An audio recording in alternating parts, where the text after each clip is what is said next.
Hey, District 2 sports fans, it's Gregory here, and I want to tell you about our new sponsorship here. If you're looking to make your business stand out, you've got to check out Chaos Cartel Company. They specialize in custom shirts, hats, tumblers, banners, and so much more. And the best part, there's no minimum order. And their pricing is amazing. I should know because we have a few shirts from them. Whether you're a small business or just looking to get some cool merch, Chaos Cartel Company is here to help. They love working with other businesses to bring your brand to life. If you want to get started, give them a call at 434-489-6123 or shoot them an email at chaoscartel1, and that's the number 1, at gmail.com. Chaos Cartel Company, making your business look good, one custom piece at a time. You are now listening to the District 2 Sports Podcast, available on all your favorite music apps. Like and subscribe.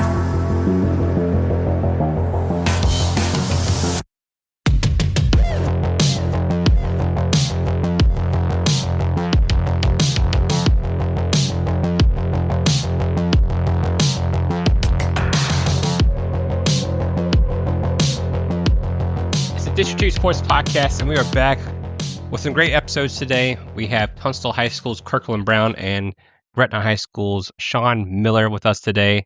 Some great interviews for you guys. Football season is back, so we're so excited to be able to talk to these coaches and athletes as the season goes on. Working on a couple other Danville, Pittsylvania County coaches and teams, so we'll have them on here soon. And we'll also be working on teams and coaches from Roanoke, Lynchburg, Southwest Virginia, and maybe a couple of spots. We're doing some college stuff as well, working on the ODAC, working on some other schools. So we are hitting it big for fall season. Hey, listen, we are, I think, at 9,000 listens since we started last year. So getting close to that 10,000 listen mark. So we've been busting tail over the last few months. And man, since January, this has really picked up. So we're thankful for all you listeners out there. We do appreciate you listening to us. And before we get to Kirkland Brown's interview, if you're a small business owner or know somebody who has a small business, we are looking to partner up. We're looking to do a little sponsorship and stay local to Danville, Pittsylvania County. We're looking to make some equipment upgrades, attend more games, things for streaming, just different things for the podcast. I think that could really put us over. Like I said, we've had zero to no budget, just kind of doing it part-time for what we got. And we're already at 10,000 or getting close to 10,000 listens. And we've had over 500,000 visits to our social media as well. So we're doing okay. But we're looking to kind of sponsor up and hopefully we can do more for you fans and teams and athletes and whatnot. You know, we definitely want to do something where we have a weekly live video, talk about our top 10 and just what has happened in the week of football. So lots of things we're planning, lots of things in the mix. So stay tuned for the next few weeks. And like I said, if you're a business owner or know someone who is and would like to sponsor up with us, send me a DM on Twitter or Facebook. Send me an email at district2sports@gmail.com and maybe we can work out something. But yeah, let's get to Kirkland Brown's interview there at Tunstall High School, a third-year coach there for the Trojans. And if you didn't know, a former quarterback there at Averett University there in Danville, Virginia.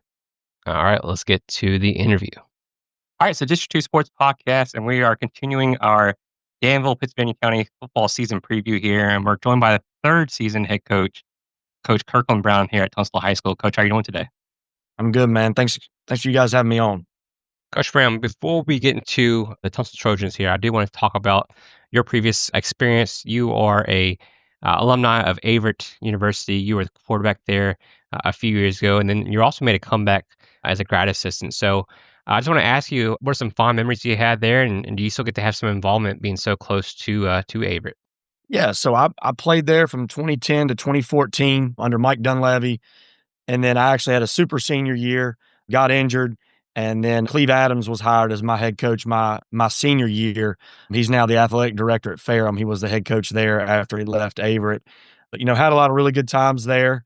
It's kind of cool to see the transformation because I was there when it was still the grass field. The home side was on the other side.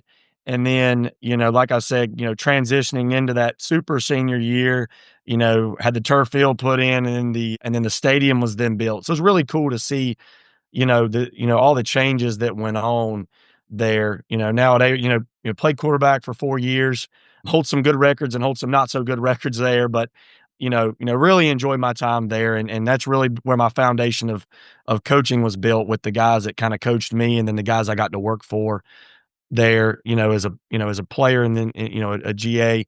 So I GA'd under Cleve Adams for 2 years, 2015 and 16. And then I went back home. I'm actually from Lexington, North Carolina. And then I coached under Mark Holcomb, he's now the alumni relations at Wake Forest University. So he retired in North Carolina. Got to work with him at Oak Grove High School, which was a startup high school that split Ledford and North Davidson. So they made a brand new high school that went from those two to one. And we had some really good years there, starting that program from a JV program only. Won a conference championship my last year, and they're one of the top teams in the state, in their respective division down there. And then, so transition to going into 2020, COVID hit during that March, and I was still teaching down there, doing special education and coaching. Coach Adams left to take the head job at Ferrum, and then Coach Patrick Henry took over. PH was actually my quarterback's coach while I was at Averett. We were really close. Pat Boland's still there on staff, very close to him, Brad Lopez as well. And so PH called me and asked me to be the offensive coordinator and coach the offensive line. So during COVID, my wife was 8 months pregnant. We moved back up to Danville. She's originally from this area. And then, so I was the OC for 2 seasons with those guys. So still have a lot of ties there. I communicate with those guys, if not weekly, every other week, just checking in on the program. I'll stop by, watch practice, on the weekends and things of that nature. So, that's kind of home for me, and I really enjoy getting around that program still and seeing those guys. I know you were part of the USA South back then, but any fond like games or memories of games that you played there that kind of stick out to you? Yeah. My freshman year, we were really talented, and I had to play early due to some injuries and some suspensions. So, got to play in some really big games even as a freshman, just because I had to. And that was really cool. We beat Washington and Lee on the road 10-7 early in the year, my freshman year. And, they're a powerhouse now. They still run the triple. Coach Abel's now at Rice. He was the head coach then. So that was a really cool game to kind of reflect on. Went to CNU and played. That's a really cool venue to play in Division III, and won a game there. And then, there were some other games scattered throughout. I always, enjoyed, traveling down to Huntington, down in Alabama. That was always kind of a cool place to travel to. LaGrange College. Those were always cool road trips and, always good games. And, we always played ODAC opponents. So we always played Hampden-Sydney and then Randolph-Macon, and kind of seeing, Randolph-Macon's kind of gone through a similar transformation as Averett in terms of their facilities. Now that place is booming. They're in the top 25 every year. Hampden-Sydney is, in and out of the top 25. So really cool to play those guys, and they've got, they've had football for over 100 years. So it's really cool to kind of see that dynamic, them as opposed to Averett having football only for 30 years. So, it's always cool to kind of reflect back and just kind of see how far, football's come, in Virginia, because, there's a ton of Division III schools. Unlike North Carolina, there's a lot more Division II schools. It's just kind of a, different dynamic, but, really enjoyed those, those game day atmospheres, especially at Sydney, Macon, things of that nature. And then at Averett, we kind of transitioned. Coach Adams kind of transitioned us to a really cool game day experience with our, our tailgate alley. And, we finally got, a lot of people out at those games. So we had some really cool games, more specifically, when I was coaching there as a GA, when that first started to get going, really cool night games. We could, play night games then. So those were great atmospheres that I can think of. Coach and Gregory, listen, I got to go back even a step further. When I was at Averett, there was no North Campus. There was no football field. There was no baseball stadium. There was only the campus off of West Main, and they played soccer right there below the tennis courts right there. So it was Yep. crazy. I think it's a parking lot now, but it's Yeah. it's Yeah. nuts. But we actually enjoyed watching you play, Coach. And the question I was going to ask you about your days at Averett, were you ever a part of the teams that played? And I kind of grew into D3 and watching Mountain Union play. So I was going to make a note. Did you ever play against any of those Mountain Union teams when you were there? No, sir. They opened with Mount Union the year before I got there. So I think they had played Mount Union in the playoffs. They won the conference championship in like 2005 or 6, and they actually played them in the playoffs, and then they opened up. I think Pierre Garçon was on that team. Yep. He had a great NFL career. I'm sure there were others. That's just a name that sticks out. But no, never had the opportunity to play those guys, but I saw film of them and obviously the great programs that are in that area, in Division 3. It's a lot different up there than it is here in the Division 3 world. I am a Cougar, and I think we did set an NCAA record against Mountain Union. I want to say we gave up 7 touchdowns in like one quarter. I think that's the record, or something to that effect. I can't remember what it is. Yeah, I think you're right. I think it was that first game of the year when after they won the conference, they turned around and played them, and I think Mount Union had a good day offensively. Well, Coach, getting back to Tunstall football here, I know you've been focused on growth a lot. Looking at last season, it didn't go the way you wanted to as far as wins and losses. But what were some of the biggest takeaways from the experience that you were able to bring into this season?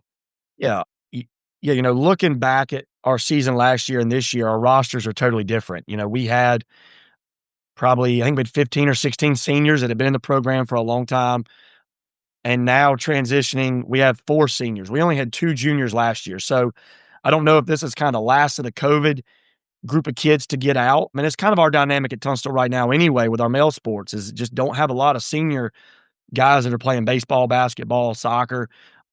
So a lot of those guys that, our varsity group was really all seniors, sprinkling a couple of sophomores. And those sophomores played some critical roles. We had a sophomore quarterback, the Caden Pritchett, who's back, played running back and receiver for me, really dynamic kid. He was a sophomore. He was young. Our starting middle linebacker, Martin Pauley, was only a sophomore, just to name a few. And so they had to kind of grow up. Last year, Trey Mills plays on the offensive line, Zion Murphy, all sophomores. So now, fast forward, those guys are all now juniors. And, when you look at last year's group, we could have, our JV group was kind of split between some of those guys were up, some of them were down. And, our JV won 3 games last year, and that's 3 more than they had won in the last 5 years combined. The JV program hadn't been very good. And we wanted to make a point of emphasis to win games with that group, to kind of build confidence with them. And we could have even moved more kids down, but it would have done a disservice to our varsity. But I think those experiences they gained, whether they were on the varsity and had to be thrown to the fire or had success on the JV, I think that's going to pay dividends this year. We've got 23 juniors. We've got about 20 sophomores. So those classes are really big. And those kids have now been in the program for 3 years. We've been able to kind of build it as we want to build it. We totally revamped the weight room going into last year, and I think that's going to pay dividends for our group as well. We're not going to run away from a lot of people, but in terms of winning the battles up front, being physical and playing physical, I think that's going to, I think people will see a big difference in our group in terms of experience and confidence going into this year. Coach, I was able to get to the Bassett game last year. I think that was homecoming with Kenley was in the homecoming court, of course. But anyway, if I had to say anything about the program, and I definitely want to promote the Tunstall program because it was a tough night that night for you guys. Mm-hmm. And the thing I want to say is the kids, whoever's out there, if they're not out there on your football field now, they need to be, because if anybody is the epitome of a head football coach, you are. Because I mean, you could have set your kids down and gotten people's faces and just wore them out and stuff like that on certain things that took place. But I sat there and watched you the entire night, and Did you even get upset about anything? I mean, it was like the whole night was a teaching moment, and I was so impressed with that. So if anybody's out there listening, if they need to play football, want to play football, they need to be at Tunstall High School. I can tell you that now. Thank you. I appreciate it. Yeah, and it's not easy. I'm not going to sit here and tell you that, going 0-10 is a good thing, and, like I tell my kids all the time, football is not the end all be all. And we talk about winning all the time. And I tell our kids that, they don't see the hard stuff. Nobody in the stands sees the hard stuff. They don't see Monday through Thursday. They don't see the 4 days a week all summer long. They see 4 quarters on a Friday or a Thursday night. And so sometimes you don't fairly, you don't get judged fairly. And that's unfortunate. But we've got to learn from things. And we talk about fun, having fun. Well, guys, winning is fun. But how do you get there? That stuff is not fun. So, yeah, I mean, there were times last year, in the Bassett game that very easily, you could probably write things off. You can start pointing the finger at things, but the kids don't intentionally do the wrong thing. They don't want to not succeed, but they're only going to do the things that you teach them and push them to do. And so I think that as we're rebuilding this thing, you'll see with the kids we've had now for the last 3 years, you're going to see us turn the corner. I think, and, you talk about kids coming out, and we probably have 12 brand new kids that are sophomores and juniors that have either never played football or played other sports and played when they were younger. And they're like, Coach, man, I just want to play football. And they're going to play for us. They're really good athletes. And we've got 4 new kids off the soccer team that can run, and they're great athletes. And, they're coming out to play football, and we didn't win a game last year. So, and that's not just me. That's my staff. We haven't lost a single coach since I've been here over the last 3 years. We've added 2. And I think that speaks volumes. Our administration, obviously I'm biased, but, from our principal to our 2 assistant principals to our AD, they all played at least 2 sports. One's in our county Hall of Fame. One played Division I athletics. 3 are alumni. So, like, you talk about support, or you talking about, needing things and asking for it, they have my back. So, I'm really excited looking forward, but, I appreciate it. And I think, the best is yet to come. And what people don't understand either, kind of long-winded answer, is our enrollment's down. We have 750 kids in our school, and we're the smallest 3A school in the entire state of Virginia. And, when we go into district play and we roll down to Mecklenburg County, who's got 1,500 kids, 1,600 kids, GW, Halifax, Bassett, those schools are a lot bigger than us. And, not making excuses, but that's where we are right now. So we've got to learn to compete and maybe be a little bit different in some ways. And so that's what I've had to do this off season, is to go, all right, we got to be a little bit more, unconventional on both sides of the ball. How do we do that? And so that's what we're working towards, this year. Coach, I had a good conversation with a great friend of mine last night, and I told him we were talking to you this morning, and I told him I was going to get him off of your staff because I know you're good for 2 wins. All you got to do is get rid of Dan Farmer, and that's 2 assured wins. So just take him off your staff now. Hey, look, Big Dan's a lot bigger than me. I'm going to have to be tactical about how I go about that because, hey, Coach Farmer brings a lot of energy. If there's anything Dan does, he brings energy to our group, and those kids would run through a wall for him, which I would too if he told me to. That's a big man, and he's a great friend, and yeah, he does bring the energy.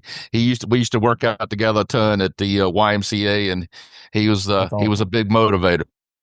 So yeah, he's a great guy. Coach, looking at the end of the season and off season, what have you seen from your kids, your athletes, players in the off season workouts, conditioning, the 7-on-7s, and do you see a will there and a fight there this year to maybe put some of those W's in the win column? Yes, sir. Absolutely. We started back early. We started back about middle of February, working out 3 times a week with kids that were not in winter sports and things of that nature. And they bought in. The kids want to be coached. Like, they want to be in the weight room. And so we started early.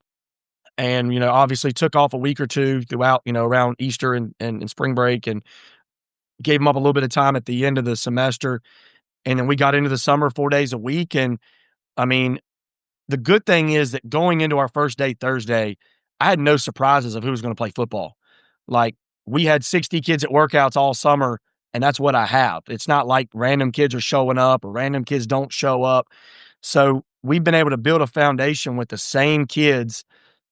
As soon as base ended, those came right out. As soon as soccer ended, those kids came right out. And so there's not been any surprises. And so I think you see a tighter knit group with our kids this year because they've been in the weight room with each other 4 days a week. They've been on the practice field. They've been doing 7-on-7 and inside run and all the group work together. So that is one big thing that I will say about our group is they're very close. They might be young, but a lot of them play basketball together. They play soccer, they wrestle, and we promote that because we don't have a choice at Tunstall with our numbers. And, I played 3 sports in high school. I think it's critical that they do other things. I think the state makes it tough when they don't have as many dead periods as we do, because if you're not doing something, you feel like you're going to be left behind. And so it's hard because as a basketball coach, I'd want to go all spring and all summer, right? If you're a wrestling coach, you want to do the same thing. Baseball picks right back up in the summer. So our kids are having to juggle a lot, but they've done a good job. And again, there's no surprises. I think you're going to see a really tight-knit group throughout this season when it comes to just their camaraderie. Looking at this season's schedule, I want to get your thoughts on that. I know you guys open up on the 22nd with, or is it might be a scrimmage actually, but with Hidden Valley. Is that a regular season or I want as benefit games? Yeah, so that's a benefit game. They've been playing that. I know that Buddy Brown played that benefit game. So for as long as I know, we've been playing that. And Hidden Valley does a really good job. They host us, they feed us, and that's a really, really well-ran scrimmage. That's game-like except for special teams. So we get a really good taste of what football is going to be going into week 1. Well, after that benefit game on the 22nd against Hidden Valley, you guys play 29th at home to open up the season against Dan River. You play the 5th at Chatham and home again on the 12th against Gretna. As a player, you always kind of focus on those county rivalries. When I went to Chatham High School, we always look forward to playing, Dan River, Gretna, Tunstall. And we really wanted those wins as a player because we wanted the recognition that we were the county champs. So, as a coach, do you put more of an emphasis on those games, or are you approaching those games just as any opponent? You play Kelly Spring on the 19th and Halifax on the 26th. Are those all games equally important to just getting the next win? Yeah, our county, makes us play all of our county schools, which is great. I think we should.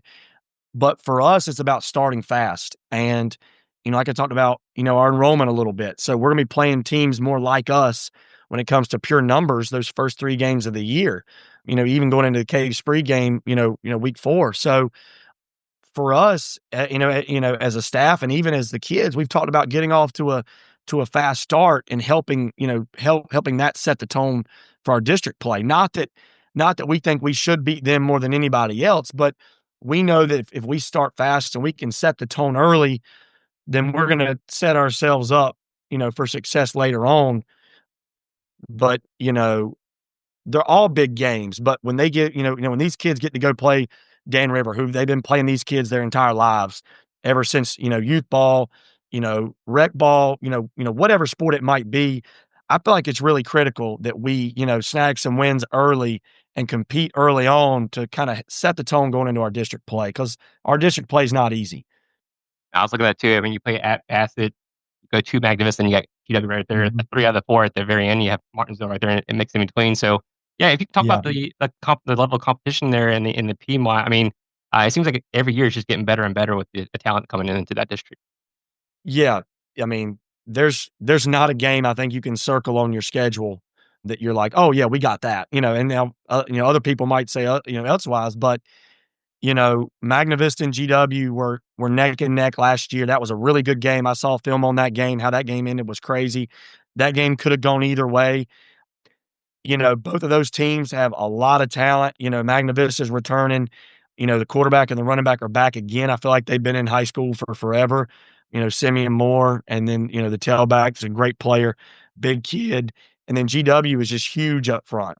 I think they're going to average probably 6'2", 6'3", close to 300 pounds on the offensive line. And so they're going to run right at you. And, those two guys are going to be at the top, in my opinion. Mecklenburg County is as good as anybody can be with their numbers. And last year they graduated like 28 kids, huge senior class, and their JV was pretty good. They're athletic. Halifax is always going to be the same way. You're never going to get out of them, but they're always athletic. I know coach does a good job. They scheme you up. They have some really, really good coaches on that staff. I know a couple personally. And then Bassett, they do a great job. They're in the hunt every year. And then like you said, we play Martinsville in the middle of all that. And when we're keeping them, Coach Fielder's a good friend of mine, Coach Golden, the AD, good friends. And, they're going to be really athletic. I think Joe feels like his senior class has kind of, finally come along. So, like I said, when you look at it, our district play and even our non-district, but, Cave Spring's going to be physical. I know Hunter pretty well. They're going to be physical. So we've got to test every single week. And that's only going to make us better, as we go and we try to build this program. Coach, what is your offense considered? I mean, is it a variation of the wing tee, or do you still run that offense? Yeah, so I've always been more of a 11 personnel, tight end on the field. We've been running, a lot of counter and power pretty heavy. And then, when I got here, just, looking at our personnel last year, we just didn't have the guys that could just run vertically and go get it. And so we had to, kind of improvise, had more running backs. So went to more of a wing tee-ish system last year, ran some bug sweep, ran some trap. Our jet sweep was probably our best play last year, and then tried to build our play action off of that. This year, we had the same really good problem. I've got probably 5 kids that will touch the ball, as a running back with this class that are all really, really talented players. And then I've got 2 really good receivers on the outside. Aiden Totten is back. He's grown. He's about 6'4", long, lanky, can go get it. Decaden Pritchett's back. He touched the ball more than anybody last year. He's explosive at receiver and running back. So, going into this year, I wanted, we're not as big up front. And so we're a little bit more athletic. So we're going to be a little bit more option based when it comes to what we're doing in the run game. We're not going to line up and be Navy, or Army, but you're going to see some option wrinkles in what we do. We do have some, some pretty smart kids. And so we've been doing that since March, having the quarterbacks understand and, who they're reading, what their eyes are on. And then you'll see the play action game and the boot game off of that. You're not going to see us drop back, just purely drop back, 100 times in a game. But, I've had to really take a step back and go, all right, what's my personnel? What do we want to do? I've been a lot of things. When I was at Oak Grove, Carolina, we had a really good running back and had a really good tight end. I went to Virginia Tech and we ran power and counter and we were like, stop it. And then at Averett, my last year as the offensive coordinator, we threw it about 45 times a game because we had really good receivers. So I've kind of had to find a happy medium with what we do offensively. But I'm really excited about what we can do because we're going to be, balanced in terms of who gets the ball. I don't think there's going to be a time where you're looking at somebody and he's got 30 carries a game. I don't foresee that right now. Now, that might change as we get going, but I don't foresee that. So hopefully you're going to have to know where everybody is, every single play. Under your system, is this a quarterback by committee? And who else besides Totten and Pritchett can we look for this year? Yeah, so our quarterback situation, Seamus Ryan is going into this year as our starter. He was our JV starter last year for about 3/4 of the year, got hurt early. He's a lefty, plays baseball as well. Very intelligent kid, very savvy. He's grown about 2 or 3 inches. He's about 6 foot right now, really gotten faster, stronger. I'm really excited to see him kind of take control of the offense. I think you'll see him get pushed by some younger guys that we have in that group.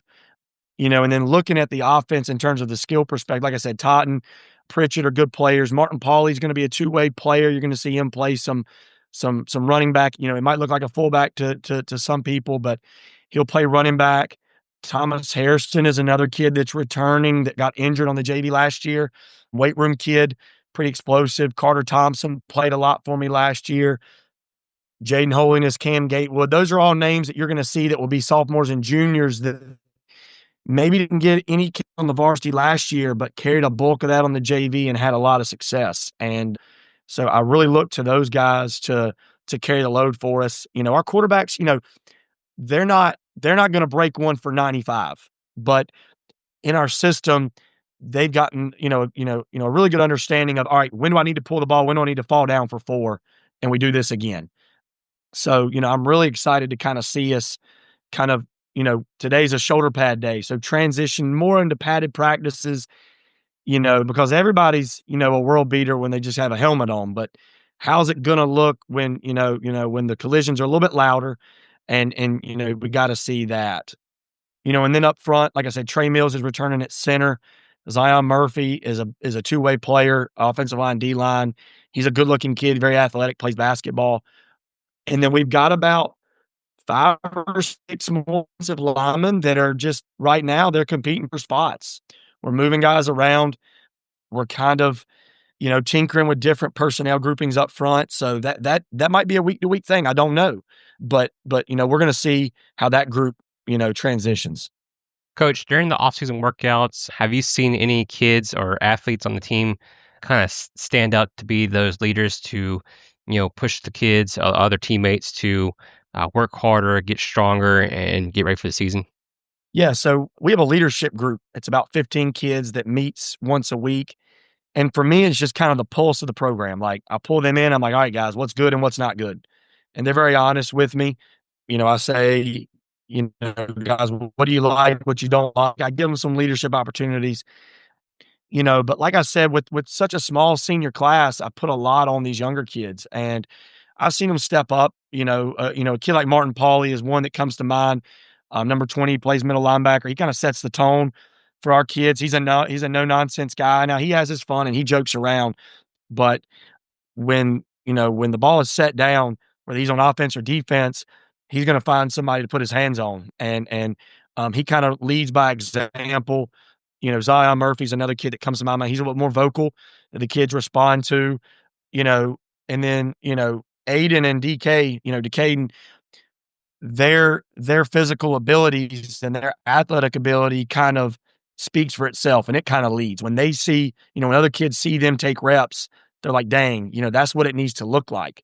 And so they kind of set the tone when it comes to that. And then we have a lot of kids that are just like, I mean, guys, I don't have bad kids. Like, and I've been in other programs that I could not say that about. I could say, I don't trust him. I don't trust him. I don't like him. Knock on wood, that's not the case with our kids. So those other kids kind of lead by example. They show up on time. They don't miss anything. And that kind of sets the example for the young kids going forward. And so, it's just kind of a collective of those kids. And they've taken a lot of ownership. At the end of every practice, they break off into their own leadership groups. And I walk away. I let them talk. I let them do their thing. They have responsibilities in the field house and on the field to clean up. And, as long as they're taking care of things, I try to let it be as player-led as possible because they get tired of hearing me. Like, they don't want to hear me talk all the time. They tune me out. And so I try to speak as less, I don't, we don't have 30-minute meetings before and after every practice. I say what I got to say. I say my piece, and then I let them, kind of take over. And then when I have to step in, I step in. So that's kind of been our approach over the last 365 days. And I think it's gone a long way with this group. Coach, I'm glad you mentioned Zion Murphy because I know you can't teach 6'1", 230, 225. I know you can't teach that. But the other thing I was going to mention was, you talk about not having bad kids and how they conduct themselves. And in my opinion, most teams should, and it seems like this one has, take on the personality of their head coach. So I think you've done a really good job of doing that, and you should be commended for that. The other thing I was going to ask you was, what is a successful season for Tunstall High School this year? I mean, is it wins and losses? Just personally, what does that mean to you? Yeah, I mean, obviously winning and losing. That's where people look at, and guys lie to you if they say it's not about winning. Because if I didn't want to, if I didn't want to win, then I wouldn't coach football. Like, that's a part of the game. Yes, all the fluff. We're growing these guys as young men. That is the staple. That is what it's about. But at the end of the day, we're judged on wins and losses. And so, when I look myself in the mirror, I've got to make sure I'm doing everything possible to put them in a situation to win. And if we don't win because of who we are from a talent perspective, or we just don't have it that night, then I can go to bed all right. But if I'm not doing what I can do from a personnel standpoint, then that's on me and it can get better. So I think from a success standpoint, looking at the season, like I said earlier, if we can win some games early and put ourselves in a situation to go into our district play 500, better than 500, and we compete in those games and we, win some of those games, keep those games close, I think that's only going to catapult us when you talk about having 23 juniors now to 23 seniors and that sophomore group becoming juniors, kind of looking ahead. So, I like where we're heading from a leadership perspective because they've got to be an extension of me. But like I told those guys, it's year 3. There's a lot of phrases that I can't say on this podcast, but it's time to win football games. And it's time. And I don't want to walk through the school being, hey, we like Coach Brown. He's a good guy. Like I want to be, Coach Brown, he's a good guy and they win football games, right? Like you can have both. You can be a good person and win. You can do things the right way and win, as does a lot of coaches in our district. So, and like I tell those guys, they got to believe in them. Like, I've got a lot of belief in them, but winning, you have to learn to do some of that. You have to learn to finish games. You have to learn to, okay, we're down 7. It's not over. It's not the end of the world. And so with our JV group, and some guys don't take JV seriously. And I don't understand that. It's going to be your varsity group at some point. That is what it is. But they learned how to win games last year, and they learned how to win close games. There was a couple games, we were down 7 with a minute and a half against Martinsville and 1 in regulation. We lost to 2 teams by a combined score of 4 points. So could have been 5-5. And so I think you're going to see that, that confidence, that confidence grow and translate to the varsity. So, obviously the time is now to win. And I think you'll see those guys take those steps if we keep progressing like I think we can. Coach, we do appreciate your time. I know you got a lot of things going on. As you mentioned, Tunstall plays in a benefit game on the 22nd at Hidden Valley, but you open up the season at home against county rival, the Dan River Wildcats. Coach, thank you so much, and we wish you all the luck in your 3rd season there. We hope Tunstall can bring home some wins, and we'll be at some games, so we'll look forward to talk to you in person as well. Yes, sir. Thank you, guys. I really appreciate it. Appreciate y'all having me on. If y'all need anything, y'all just let me know. Yes, sir. You'll see the big ball head guy on the sideline. I got to get over there. I can't wait. You just let me know, brother. Shoot me a text. We'll get you hooked up. Thank you, buddy. We'll get it done. Thank you again to head coach Kirkland Brown there at Tunstall High School, home of the Trojans. As mentioned, they open up the 29th against Dan River. Our next interview is actually their opponent on the 12th of September is the Gretna Hawks, as Coach Shaun Miller, who has returned to Gretna. And the Hawks seem to be on the right track. They are getting closer and closer to getting to that state title game in which they have played in several times over the last few years. But yeah, Coach Shaun Miller doing a great job, a great interview. All right, it's a District 2 Sports Podcast, and we're back here, Danville, Pittsburgh County High School football season preview. And we're joined today by 5th-year head coach of the Gretna Hawks, Coach Shaun Miller. Coach, how are you doing today? Thanks for having me. I'm doing pretty good. Thank you. Coach, you've had a pretty successful last couple of seasons. I think you've won 18 games the last 2 years. What's the buzz around the team this year and the community there in Gretna? Well, with success, sometimes that brings out, a good fan base, and the community always want to get behind a winner. So we have a tradition of having success around here in Gretna. So it's been awesome to kind of go on the run that we have had the last 2 seasons. We'll be back with our senior quarterback, Sean Logan. He threw for plus 3,000 yards last year, over 30 touchdowns, I think less than 5 interceptions. You just skip right over. He's a great kid. He has a good grasp on what we want to do with our offense, and he's our leader. So we go as far as he takes us. Want to back it up. Oh, you're fine. You're fine, Coach. I did want to back it up a little bit. You are a grad of Gretna. You played in the late 90s, early 2000s. And I think you played on a plenty there as well. And you guys had a couple of seasons where, you were maybe down. I think your last 2 years, you had 8 wins each. So is it kind of similar to you taking on the program there back in 2020 or 2021, where you guys had a couple of years where you had to get some development there? And the last 2 years, it seems you kind of really brought it on. Yeah, well, first, shout out to Coach Pronti. Definitely a great coach. He taught me a lot. It was a pleasure playing for him. And when he came in, our program was struggling. I don't think it was from an athlete standpoint. It was just trying to build that culture. And, he helped us turn the program around. And like you mentioned, I think the last 2 years of my years playing for Gretna at the time, we made the playoffs both years. And I was able to move on to play football after school. But yeah, Coach Friday, man, he's the best. I did want to look at last year. So we kind of talked about this a little bit, before we got online. You guys went, I think, 9-4 according to Max Preps. They can always be wrong, but you guys played a pretty tough schedule. I think you had 3 losses to teams in the regular season who made it to the playoffs, and then, of course you lost losing to state quarters to Glenver. What did you think about the season? Anything you could have done different, or what do you think about it? Yeah, we always try to play a tough schedule. I think when you up against teams like Glenver and Graham, and Appomattox in the past, to try to get to that, you know, final 8, final 4, it's good to kind of, schedule some tough teams in the beginning of the season just to kind of see where you are as a football team. JF, Magna Vista, and I believe it was drawing a blank there. Who was that other school?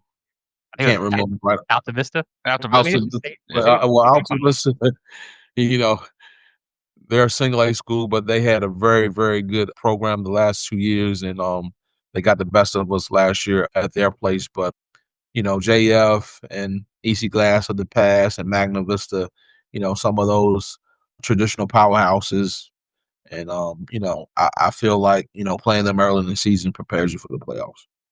Coach, let me ask you something. I know, you came in as a player at the end of the, I guess, the traumatic years where everybody wanted to play Gretna because, think you guys were on a 49 game losing streak or something to that effect back in the late 90s. And then you turned into a program in the 2000s where nobody wants to play against you now. I mean, or every weekend is a huge weekend. What does that mean to you now? I'm sitting here looking at last year's schedule. I mean, we talk about JF, we talk about Magna Vista, we talk about Alta Vista. You are playing big games just about every week. And then you have a real, kind of a tough conference as well where, it's up and down. But what does that mean to your program now to turn it around like that? And like I said, to have teams that, when they look on the schedule and they see Gretna, they really got to turn it up now. It's not one of those things they can turn their back on and sneeze. Yeah, it says a lot about, the grit of, Gretna. I think we're a blue collar town. We're a blue collar team. And, we stuck with it over the years. And, I think a point there between, maybe 10 years, we were able to, win, 4 or 5 or be right there in the thick of things, at the end of the year as far as competing for a state title. So we're just trying to keep that thing going. As you know, sometimes, it's about the Jimmys and Joes, and sometimes you're up and then some days, you're a little down. But I think over the last couple of years, we've had some great talent, young talent, and we had some few guys to transfer in. So we're just going to try to keep this thing rolling. But you guys made it to the playoffs last year, made a little run. I think you beat Nelson, you beat Bradford, and I guess a 2-3 upset there. You guys were the 3 seed, and then it was a tough one to Glenver. What was your kids' response in the offseason? Did they look forward to coming to conditioning and workouts, 7-on-7s? How did that go in the offseason? When you lose that last game, kind of the way we did, still shout out to Glenver and Coach Cliff and his program, but we didn't play the football that we wanted to play. We had a lot of, mental errors and mistakes that first half of that game. So I think when you go out that way, but you have a good portion of your athletes coming back, they look forward to the challenge. So again, it goes through Glenver. So we just, trying to get prepared, like I said, for JF, and then, let the chips fall as they may be. If we can stay healthy and, do well, maybe we get that opportunity again to face them. Have you had any, upperclassmen or returning starters who could have, who have, kind of stood up in the offseason, kind of lead the team, kind of get them on track to kind of get back to the playoffs? Absolutely. Like I said, it starts with that kind of those juniors, sophomores. We'll start with Shaun. Like I said, he's our quarterback. He'll be a senior this year. He's had, I guess you can say, almost 2 years of experience. He played a lot as a sophomore behind Melvin Wooden at the time. So I think he has a great grasp of what we want to do in the weight room, how we want to present ourselves in the classroom, the community. So he's our leader. Jaden Smith, this will be a second-year starter for him. He's our boundary corner. He's a guy that's a gym rat. So, guys like him, we have to lean on. And then our all-state linebacker, Rainier Jones, I mean, to be 5'8", 165, and to play middle linebacker like he does, I think, it starts with him on defense as far as getting the guys ready and prepared. Coach, looking at the offensive side of the ball, you have a lot of athletes on the Gretna there over the years, and this year coming up too as well. What's your philosophy? Is he getting the ball out into the boundaries, getting speed and space? Yeah, I think that's the game now. My guy on your guy. Let's see who can make tackles in space, who can make big plays. Then you see teams like Louisville Watertodd or Appomattox of Blake. They want to run the ball, be dominant up front. So it just depends on your athletes and what they're willing or capable of doing. So as you know, with us, we've been a spread team. We want to be able to get the ball in space, go vertical with the ball, but we also don't mind trying to run with our quarterback, run with our backs as well. So you'll see a lot of formations, with us this year, but we want to keep it simple and, move the chains. Coach, I'm gonna kind of dig into something, and it's a little controversial. And me and Gregory and his younger brother Devin, we do this podcast every week, and we base teams upon rankings, and I know the state does that, and I know the national polls do that. So I'm sitting here and I'm looking at last year's rankings, 9-4 according to 2A rankings. You guys finished number 15 in the state, and at number 13 you got a Fort Defiance at 5-6. You've got a team behind you, King William, at 16, who was 6-7. I just don't understand it for one reason. And then a little bit of studying myself, the Roanoke rankings. Number 22, Christiansburg, 5-6. Number 23, Brookville, 3-7. 24 is now Gretna, 9-4. I just don't feel, and being from Danville, I don't feel that the single A and the double A schools, especially in our area in Pennsylvania County, get the respect that is deemed necessary in my book. And I guess there is a question in here. I look at the top 25 rankings for high school in Virginia today. There's not one double A or single A school listed. Oscar Smith, Maury, and who's Phoebus are ranked 1, 2, and 3 according to the preseason polls. I'm just trying to ask you, does that demoralize you any at all? And have you thought about maybe venturing out to maybe a Dinwiddie, maybe a Richmond area school, or even out on the coast to play any of these teams to try to prove a point maybe? Good question. I'm a type of guy that you can just control the factors that you can control. You have a lot of smart people out here, and I guess they look at the numbers and who you playing and school sizes, and that's how they come up with these rankings. But at the end of the day, you play who you can play. I have a saying in our program, we don't dodge any wreck. If you want to play us, we'll play you guys. Obviously, playing up, you kind of know what's going to happen in most cases, but I've seen times Gretna High School, we could have probably played in any division, in the days of that 03, 04 team. And I think in the later years, maybe that 07, 08 team, great athletes. We had size, we had speed, but it is what it is. Tough.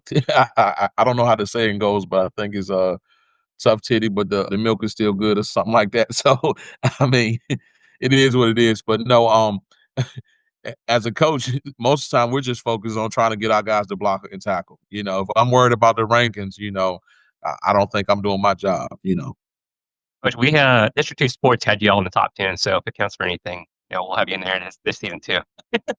I appreciate it, man. But shout out to those teams that are getting those rankings, man. You mentioned Phoebus and Dinwiddie. The things they're doing out there are awesome. We're not ready for a Phoebus, just to be honest with you. I don't think too many teams are. But I would love to see those teams play the better teams from whatever, division. So we can get those LCAs playing Phoebus or Dinwiddie playing, Phoebus or Salem playing a Phoebus or LCA because, those are the household names right now. And, I think it'd be a great benefit game. And then you can kind of, say, hey, I'm top dog here or in this region or whatnot. But as far as the rankings, I don't get too much into that, man. It's good to look at. It's nice barbershop talk, but let's win some football games. Well, me and my youngest son Devin, we took in the District 2, went on the road for the state championship up at Liberty, and we took in the Phoebus and Gregory. Correct me if I'm wrong. Is it Midlothian? Is that who it was? Verona. Verona. Yeah, I'm sorry. Verona, Yeah, yes. and I'm gonna tell you, before I got there, and I know it was a 5A game, but before I got there, I was like, I'm thinking anybody can play on any level, basically. But I'm gonna tell you, that was a grown man football game. It really, truly was, and it was an excellent football game. I was really convinced about some athletics that after we left there. But no, I like I said, I just go back to what I said. I just don't think that, especially our area, Pennsylvania County, just does not get the recognition that I think we deserve. And I think it's time for some sports writers to listen to District 2 and to understand that they need to get down to Gretna and watch some football. Got you, man. I mean, at the end of the day, man, I think it's about the athletes. So the more, these guys that can get recognized at the lower level to be in the conversation of some of these, bigger schools, I think is great. Our school, I was looking at your schedule for this year, and you guys have a benefit game there against UW on the 22nd. Play at Justin Forest, play Bassett, and play Halifax out of district. So all pretty big schools. So kind of going back to what we talked about before, is your mindset to play the best teams or the toughest teams you can find in our area and kind of prepare you for the playoff run? Absolutely. In the playoffs as well is about home field advantage. So if we can, tweak out a win or two versus a 4A or a 3A school, and they can continue to have success, it helps us with those points to get, a home game in a region final, or second round versus traveling. So, and then as far as the physicality, I think it helps us as well. So, yeah. Correct me if I'm wrong. I think you guys played Jefferson Forest like the last 4 years, maybe, or last 3 or 4 years you've been there. Is there a relationship you have there, or is it just like you guys have a good relationship with the coaches there, or how's that work with the scheduling? Yeah, exactly what you said. JT and myself, we came in as first year coaches. I think he was possibly the OC at EC Glass. So that first year that we played them up there, I think we won 12-9. That was my first year here at Gretna. I had been with our program prior under Cole Simpson, and it was just electrifying, first, I guess, meeting for us. It was a great win by us. I guess the series now is, 1-3. We probably had one other game where it was pretty close, where it could probably have went our way. I think that was the year that we won the district. And, I have a lot of respect for JT, man. And as far as, concessions, man, we want to, try to get some money into our, our school system, our program. So JF travels well. Our fans travel well. It's not a bad road trip for either team. So it's been something that we've been able to keep on the schedule. And I think you mentioned this as well already. You said that you were about the game in front of you, but is there any emphasis on getting wins against the county schools, Tunstall, Dam River, Chatham? Absolutely. A lot of these athletes come up through our youth programs, whether it's baseball, basketball, football. So they've been playing one another, 5, 6, 7 years before they even reach high school. So, and then with Snapchat and, Facebook and, all these other social sites, they know one another. So it's always good to have those bragging rights. Coach, I laid 100 on the first game last year against JF, and I lost my money. I need you to take care of that one this year, okay, if you don't mind. No, in all seriousness, I was thinking about something. I told you before we started this that I have a young lady who lives in my house that is a cheerleader in the middle school program, and open house tonight. Just curious, how much time do you spend on Saturdays during the season out at the Pennsylvania County youth football programs, or I guess now it's middle school football, I guess, since they changed the programs around, and watching some of these athletes move up through the rankings or through the years at school. I mean, is that something that you are prepared for by the time they get to you? I would say sort of, kind of. As you guys know, I'm a Gretna guy. I came through Gretna Middle, Gretna High, graduated in 2000. I played in the youth sports programs, basketball, football, baseball. So this is home for me. I have children that play in the youth sports. I have a son. Well, both of my sons are on the team now. One would be a ninth grader, one would be a 10th grader. They both came up through the youth program. So I was there on Saturdays. You will see me in the concession stands. You will see me, in the booth, doing whatever I do. And then a lot of these people are, well, I shouldn't say people, but their sons, daughters, or former classmates or family. So it's more just like, a community thing. So I'm definitely around the games, whether we're on the road or here in Gretna. So it gives me an opportunity, to be a part of my community as well, but also to see the next, athletes that's going to be, on our or in our school program.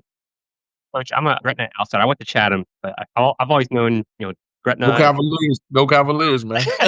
I've always known Tunstall and Dan River and Gretna as our rivals, but you guys have a little rivalry with Alta Vista. And as an outsider, if you could speak on like just how much that rivalry means to the Gretna community. I mean, I've always thought it was Chatham which was the biggest rival, but it's always been Alta Vista. So if you can talk about that a little bit too. Yeah. Alta Vista and Gretna is pretty much divided by the river that goes through there. I forget what river that is, but Campbell County, Pennsylvania County. Again, a lot of family, friends, people from the community. We share the same Walmart, grocery store. So a lot of these kids or their relatives, we've known each other, for years. So again, it's just about bragging rights. I think we had a long streak going against Alta Vista this year. I mean, last year, I think maybe had been 15, 16 years since they got a win. But, what Deloach is doing over there, man, with those guys is awesome. They had a great squad, the last 2 years. And, it was a huge win for them, but it was, I think, just great for the community to see two great teams clashing. So, we look forward to the Alta Vista game, whether, we're up or they're up or it's kind of even, but it's one of those games that, you throw stats out of the window because it's usually going to be a good, tough battle. Coach, we talked to DeMichael Lee just a few weeks ago or maybe a couple months ago when Gretna was hosting that team camp there at Gretna. Speak on how much that community loves Gretna High School, loves football, loves basketball, and how that helped your football team. Yeah. So if you know anything about Gretna, we were kind of a basketball school before all the state championships. Alta Vista, they're known for their basketball as well. So again, it runs deep between Gretna and Alta Vista. And I think it's not just basketball, it's football, it's softball. It's something about, beating the crosstown rival. And last one for me, what is a successful season for you going into 2025? A successful season. This probably sounds cliche. We want to win it all, man. I really feel the last 2 years, we've had the athletes to be right there in that Final Four game. And once you get there, it's anybody's game, in my opinion, to get to the state. The year before last, we lose by our nose of the football to Glenbrook. To go have an opportunity to play Radford in the regional finals at their place. They win the state that year. We had played Radford the year before in a playoff game. On paper, they were supposed to blow us out. It was a close game. So who's to say that, we couldn't have pulled off an upset up there? Last year, Cliff has a great squad. The year before we had just lost, just to want to nudge the football right there at the end of the game. So we're going in the game, thinking that, hey, it's a revenge type game. We can get this. So for us, man, we want to bring that trophy home. But of course, the small goals, it starts with winning your county, winning your district, winning a playoff game. And then you kind of climb that ladder like that. But the ultimate prize, of course, is that state trophy. Coach, kind of looking at the upcoming year, I'll just ask you, is there anybody on your roster that we should be looking for this year? We need to pay some close attention to? Ooh, you want to ask that? You want me to sneak that one out there? Well, Sean Logan, I can't speak enough about this kid, multi-sport athlete. If he wanted to play baseball, I think he could be a hell of a pitcher. But, 1,000-point scorer in basketball, haven't had any major offers, but he can spin the ball with anybody in the state of Virginia. And that, I guess I'm being biased, but we're just going to try to, like I said, go through him. We have a young receiver in Tyson Miller. I haven't spoken much about him. He happens to be my son, but I think he's going to be a player for us. He came in last year as a freshman. Wasn't intended for him to start on defense. We had a young man go down on like the very first series against JF. He never came off the field. He was all region as a DB. I think he was like second all region as a receiver. He's gonna be our box safety, and he'll be in the receiving core as a slot and as an X. Khalil Waller, a senior, about 5'8". He's probably pound for pound the strongest guy on our team. I look for him to be, able to rush for 1,000 yards. I think last year we had two backs, and I think both of them had like maybe right at 7. So if he was the feature back last year, or if Derek Tucker was the feature back last year, either one of those kids could have had over 1,000 yards. But and I'm pretty sure I'm leaving someone out, but we're a family over here, man, and it's gonna take all 11 of my guys each week, man. So come up, show out, and come see the Hawks, man. Well, listen, I'm gonna put the warning out to everybody. If you're sleeping on Gretna, you better wake up, because. And listen, I'm gonna run down. I was sitting here writing down some names, and I know some of these people are going to stand out to you. Tony Miller, yes. Tony Womack, yes. Ramsey Yates, yes. Coleman Osborne. Yes. And then, of course, you can't forget Tim and Cumon King. So, I mean, these are some great athletes that come out of this school and have come out, and I'm sure you're getting ready to produce even more. So, like I said, if you're sleeping on this team this year, you better watch out. I appreciate that, man. Yes, sir. Absolutely. Coach, we do appreciate your time. I know you got a busy day there with at school, so we do appreciate your time here with us. We look forward to watching the Gretna Hawks, and we'll be covering you guys, each week, and we'll hope to, help your prospects out too. So anything we can do to help them out as well to the next level, we'll do that. Hey, and a big shout out to you guys, man, because anytime that my guys, our school, can get coverage, man, like this and on this type of format, it's awesome. If you know anything about Shaun Miller, man, I'm all about the kids, man. So I think this is great. I hate public speaking and doing these things, but anytime I can talk to the kids, and y'all have been amazing. Y'all made it super easy for me. So this is great, man. I appreciate it. And we try to do our best.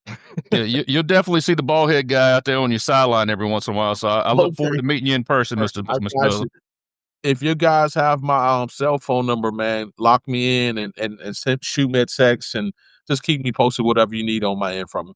Yes, Thank you so much. And we have to do these recruiting things we do each week too. So we would love to have maybe some of your players on talk on the podcast too, about their that good stuff too. Okay, sounds good. All right. Well, we had it here from Coach Shaun Miller, the former Gretna Hawk and current head coach of the Gretna Hawks. Thank you, Coach. We appreciate it. Go Hawks. Thank you, guys. Thank you. Thank you to Coach Kirkland Brown and Coach Shaun Miller for coming on this week. We do appreciate it. Getting a little preview of what's to come this season.